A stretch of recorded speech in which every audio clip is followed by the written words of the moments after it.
Hey, welcome to Integrative Preparedness. I'm Steve Smith. Okay, I'm going to talk tonight about CME, coronal mass ejection. It is the granddaddy of all disasters. Most of you know that.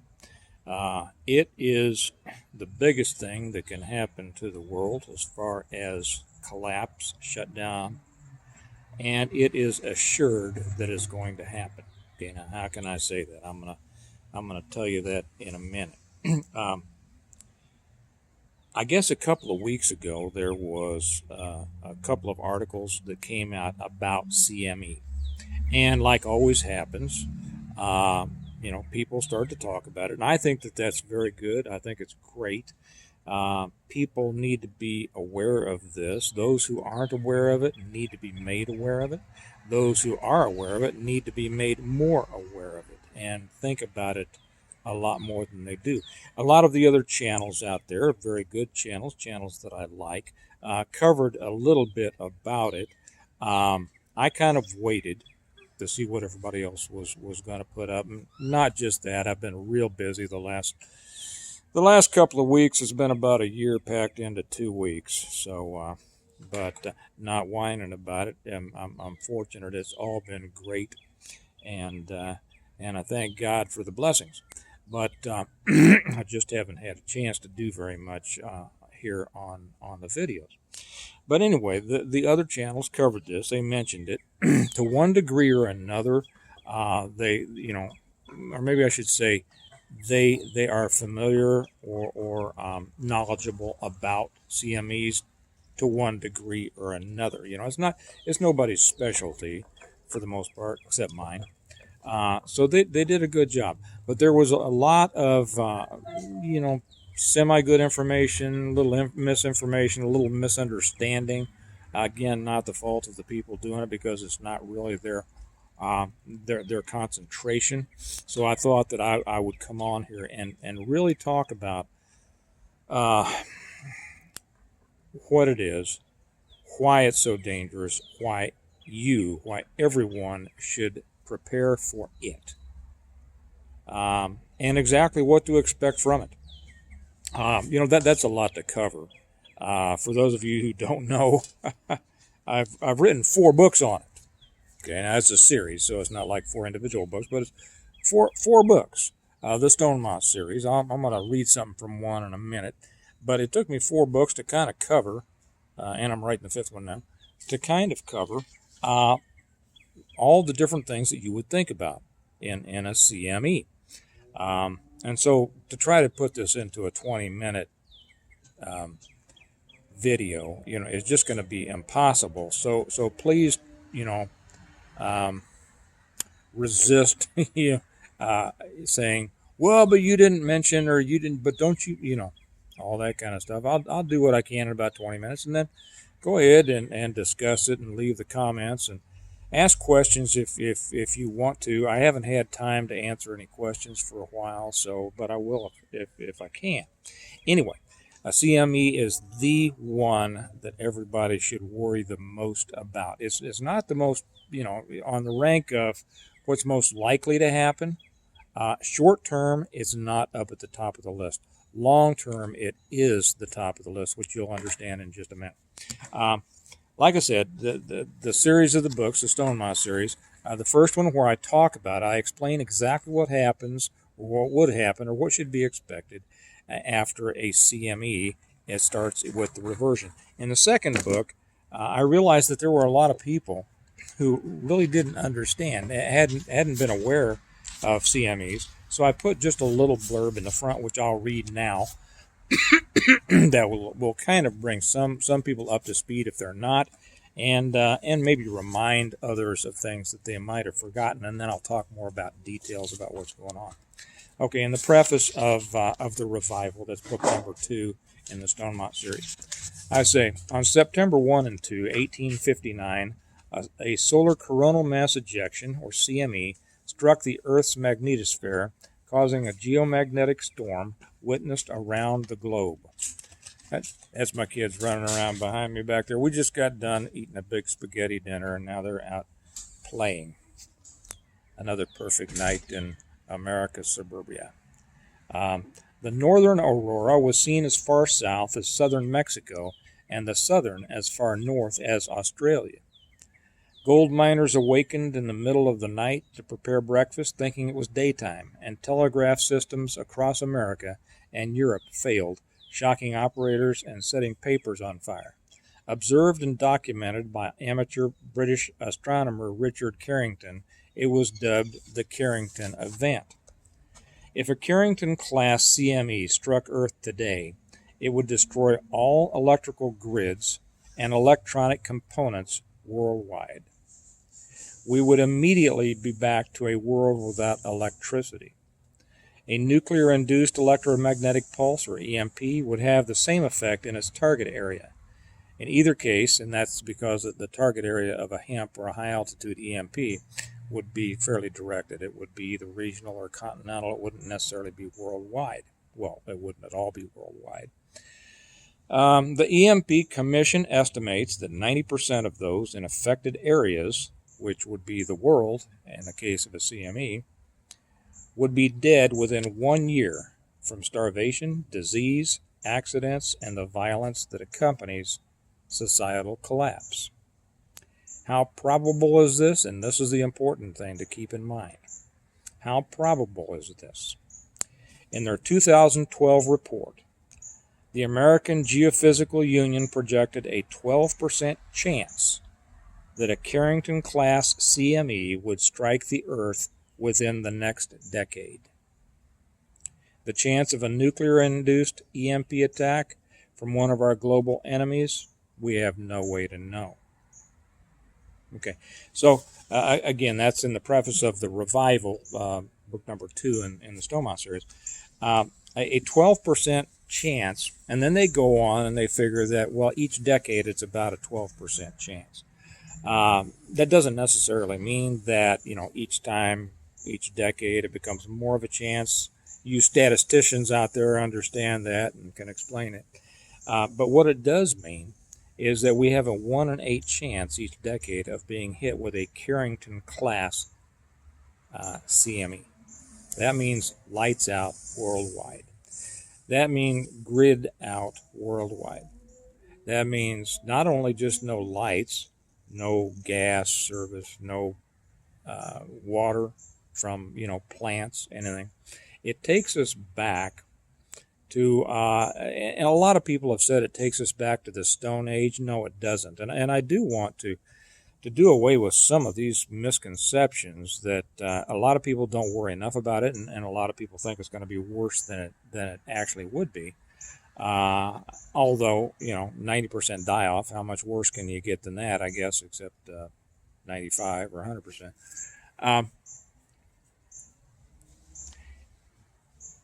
What we need to keep in mind here is what a 1 in 8 chance means. 12%, 1 in 8. Would you take an 8-shot revolver and Russian roulette, put one round in it, give that cylinder a spin, and then put it up your head and pull the trigger? Would you do that? Of course not. Of course you wouldn't do it.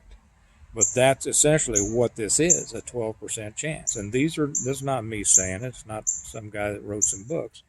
I wrote the books because I studied what the people who know said, the scientists. And so it is scientists themselves who tell us that essentially, and I'll go a little bit farther, and say that they have gone back through the years, and they estimate that a Carrington-class CME has happened in the past about every 150 years. Now, the last one was 1859. So we're overdue, right? Excuse me while I take a sip.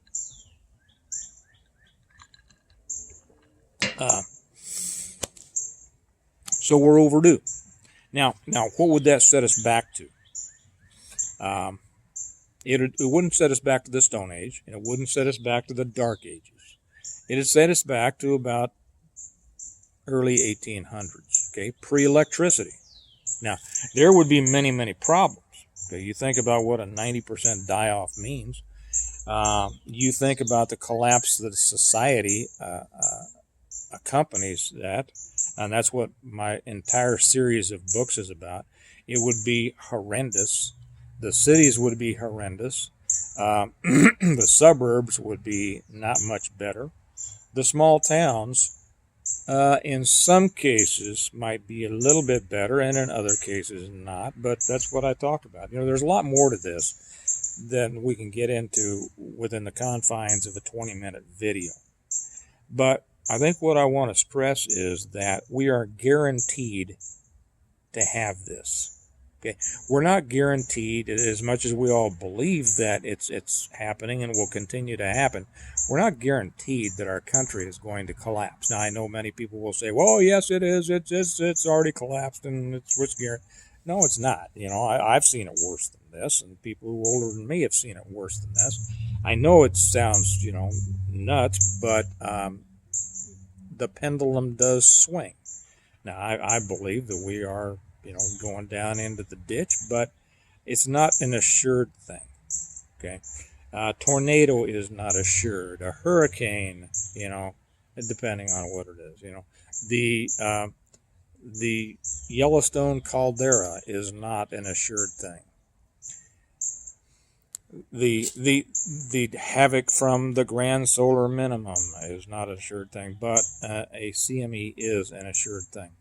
So what do we do? What would happen? Number one, we would see the 90% die off. We would see disease rampant. You would see starvation all around you.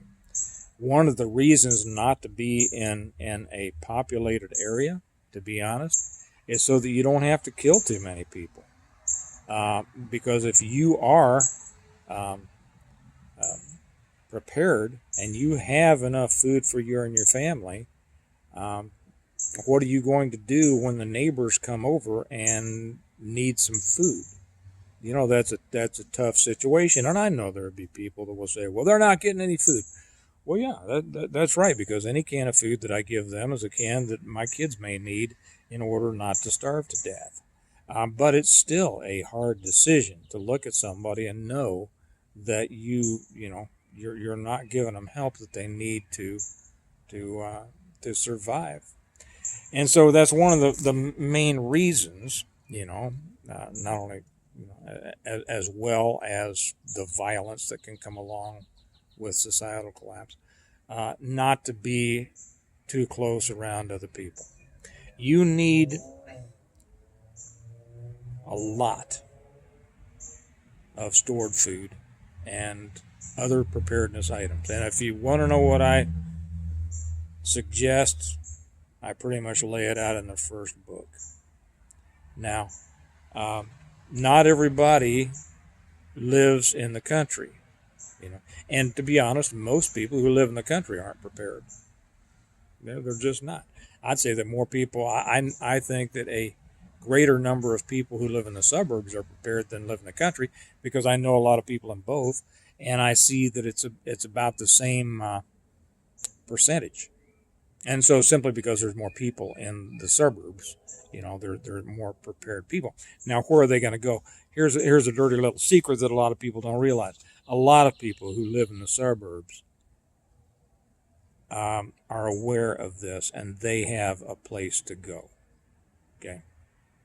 So, and they have a good place to go. And for those who say, well, when it happens, it's going to happen, you're not going to have time. Yeah, I think you're going to have time. I think you're going to have time, because most people won't have any idea what's going on. Okay.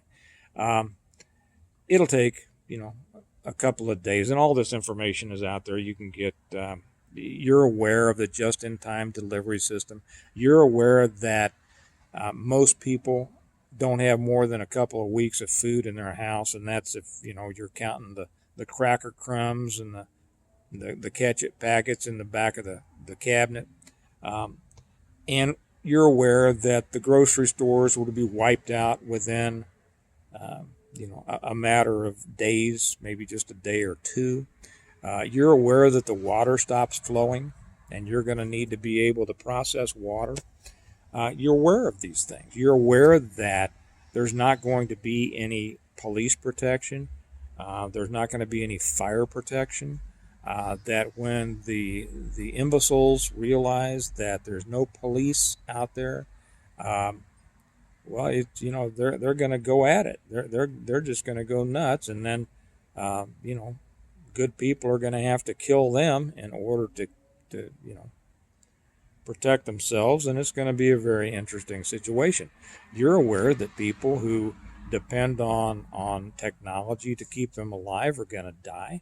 Diabetics, any number of people are not going to be able to live long.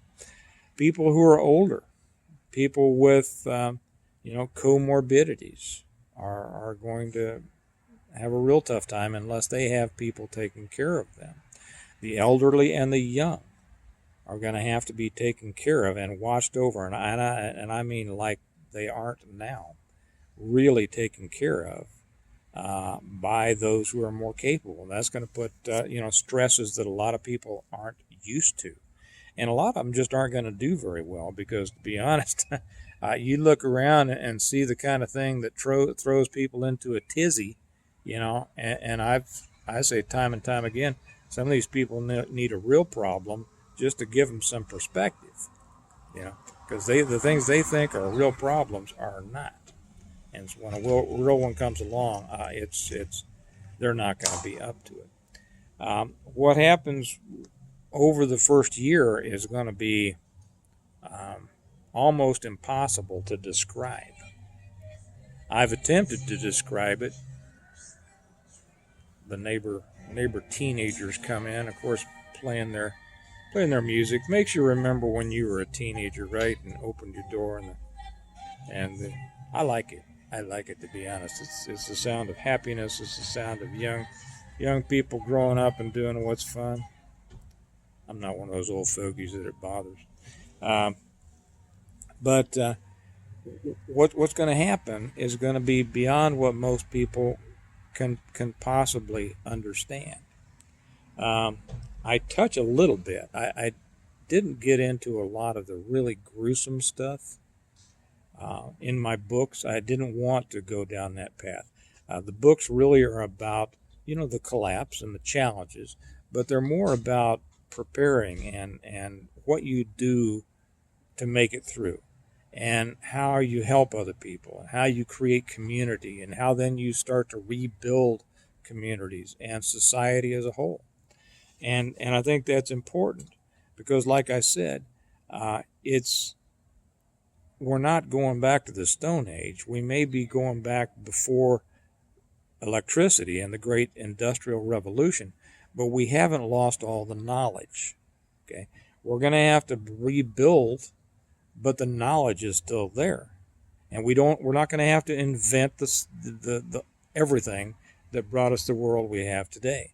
A lot of my books, after starting at about the third one, I talk about how we start producing energy again, how we start to build community. And so those things are entirely possible. But we do start from physical scratch, although not mental scratch. However, it's going to take a long time.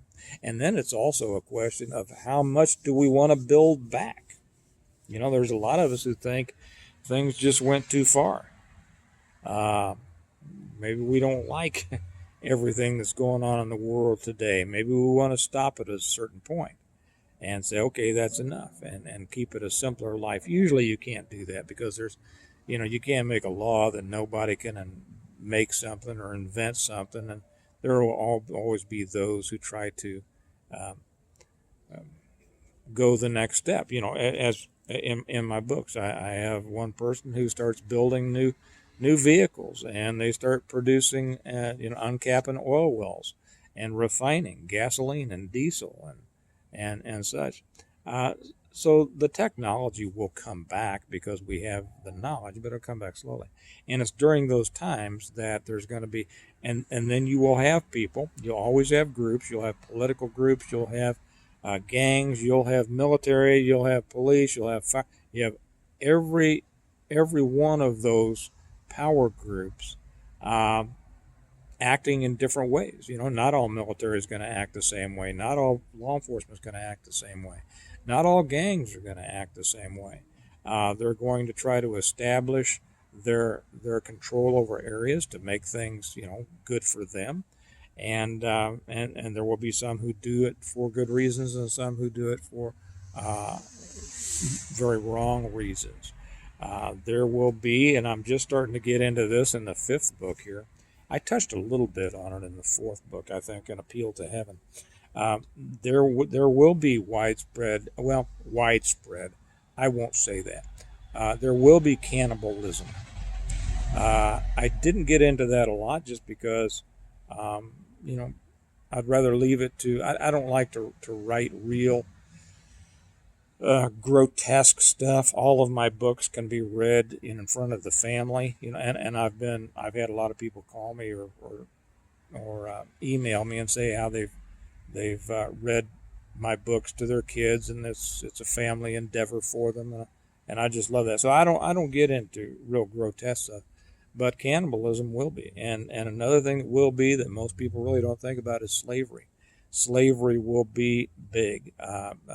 You think about the illegal alien situation now and human trafficking. Well, human trafficking will take on a whole new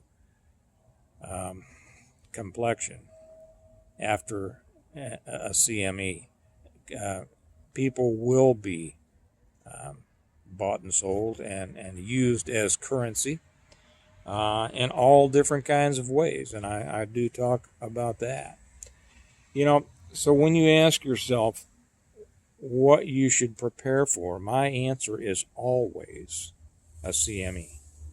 And if you ask what you should do to prepare for it, my answer is always do everything you can. Have all the food you need to get you through until you are producing all the food you need. Have all the ways that you need to protect yourself and yours and those who are depending on you. Be able not only to defend yourself, but to project your strength and power if it's needed. You have to be firing on all cylinders. You have to be able to do all things. There is nothing that you should not prepare for because of the unbelievable effects that a CME would bring. When people ask me what really got me into preparing like I do, this is it. I've always been in preparedness all my life, but I prepared for the mundane things that most people did. When I started studying and I realized that a CME was not just a possibility, but a probability, a guarantee, that's when I realized that it was important to prepare for it all. And the thing that did it for me, and maybe it'll do it for you, or if you send this to somebody, it'll do it for them. And I tell people, really imagine looking down at your kids, at your son, at your daughter, and telling them there's no more food. No more food. People have a hard time getting their minds around that. But make it real in your mind. And tell that little face, I'm sorry, honey, I'm sorry, buddy. Daddy, mommy has no more food. There is no more food. And then imagine watching your kids starve to death. And if you don't think that can happen, you need to study more about CMEs. So I hope that that's helped some people. Like I said, a lot of people kind of know about the threat. Some make it sound worse, in some ways than it is, but you can't really make it sound worse because it's the mother of all disasters. But most people don't realize how much it is. There's no coming back from it. There's no ordering more transformers, even from an EMP, and that's different. There's no coming back before 90% of the people die off from that. So anyway, I think I'll leave it there. I encourage you all if you don't know much about coronal mass ejection, it's not a science fiction thing, and it's not a fear porn thing. It's a real, beyond probability. Scientists tell us it's going to happen. We don't know when, but it's going to. And read my books, study it other ways, however you want to do it. But it is the thing that you want to be prepared for. Because if you're prepared for this, you're prepared for anything else. There hasn't been a thing that we've had to go get for as long as I can remember. And I'm not alone. I'm not saying that I'm such a big deal. There's a lot of people that are prepared for this. But I hope you are. And if you're not, I hope you will be. Study it, learn more about it. Make this your purpose. Make this your goal, to be prepared for this. Because if you are, nothing out there is going to cause you much of a problem. Okay? All right, I'll let you go with that. Remember that we prepare well today in order to live well tomorrow. And in order to live well after a CME, which is what I describe in these books, living well, not scratching around, not scratching for the next bite to eat, but to live well. Not being one of the 90% that starve to death or die by the side of the road. If you want to live well, then you've got to prepare well. And you've got to prepare. You have to give yourself a little added oomph on this, little added impetus to get ready for this. And I hope you will. So I'll leave it at that. You all have a good day, a good night, and I'll talk to you later. Bye-bye.